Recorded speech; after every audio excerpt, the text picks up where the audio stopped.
Hi hello ನಮಸ್ಕಾರ. ಬಹಳ ದಿನಗಳ ನಂತರ ಇವತ್ತು ವಿಡಿಯೋವನ್ನು ನಾವು ಮಾಡ್ತಿದ್ದೇವೆ. ಕಾರಣಾಂತರಗಳಿಂದ 2.5-3 ತಿಂಗಳ ನಂತರ ನಾವು ವಿಡಿಯೋನ ಬಿಡ್ತಿದ್ದೇವೆ. ಕಾರಣ ಅಂತ ಹೇಳಿದ್ರೆ, ಒಂದು ಕಡೆಯಿಂದ ಮಳೆಗಾಲ ಸ್ಟಾರ್ಟ್ ಆಯಿತು, ಇನ್ನೊಂದು ಕಡೆ ಡೈರಿಯ ಸೆಟಪ್. ಸೊ ಡೈರಿಗಳು ದನ ಬರೋದ್ರಲ್ಲಿತ್ತು. ಸೊ ಅವುಗಳ ಕೆಲಸದ ಹಿಂದೆ ಒತ್ತಡ ಇದ್ರಿಂದ ನಮಗೆ ವಿಡಿಯೋ ಮಾಡ್ಲಿಕ್ಕೆ ಆಗಲಿಲ್ಲ. ಮತ್ತೆ ಕೆಲವು ತೋಟ ಇದ್ದವರಿಗೆ ಗೊತ್ತೇ ಉಂಟು, ಮದ್ದಿನ ಕೆಲಸ ಹಾಗೆ ಮತ್ತೆ ಪರ್ಸನಲ್ ಕೆಲವೊಂದು ಕೆಲಸಗಳಿದ್ರಿಂದ ನಮಗೆ ವಿಡಿಯೋವನ್ನು ಮಾಡ್ಲಿಕ್ಕೆ ಆಗಲಿಲ್ಲ. ಇನ್ನು ಮುಂದಕ್ಕೆ ಆಗಸ್ಟಿನ ನಂತರ ಕಂಪ್ಲೀಟ್ ಆಗಿ ವಾರಕ್ಕೆ ವ್ಲಾಗ್ಗಳು ಬರ್ತಾ ಇರ್ತವೆ. ಹಾಗೆ ಈಗ ಏನಾಗಿದೆ ಅಂತ ಹೇಳಿದ್ರೆ, ನಮಗೆ ಡೈರಿಯನ್ನು ಸೆಟಪ್ ಮಾಡೋದ್ರಿಂದ ನಮಗೆ ಸ್ವಲ್ಪ ಟೈಮ್ಗಳ ಅಡ್ಜಸ್ಟ್ಮೆಂಟ್ ಆಗ್ತಿರ್ಲಿಲ್ಲ.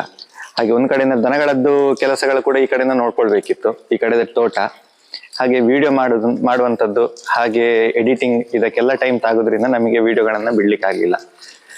ಇನ್ನು ಮುಂದಕ್ಕೆ ಆಗಸ್ಟಿಂದ ನಮ್ದು ಕಂಪ್ಲೀಟ್ ಆಗಿ ವಿಡಿಯೋಗಳು ಫಾರ್ಮ್ ಆಫ್ ಹೊಳೆಯೋದು ಚಾನಲ್ ಅಲ್ಲಿ ಬರ್ತಾ ಇರ್ತದೆ.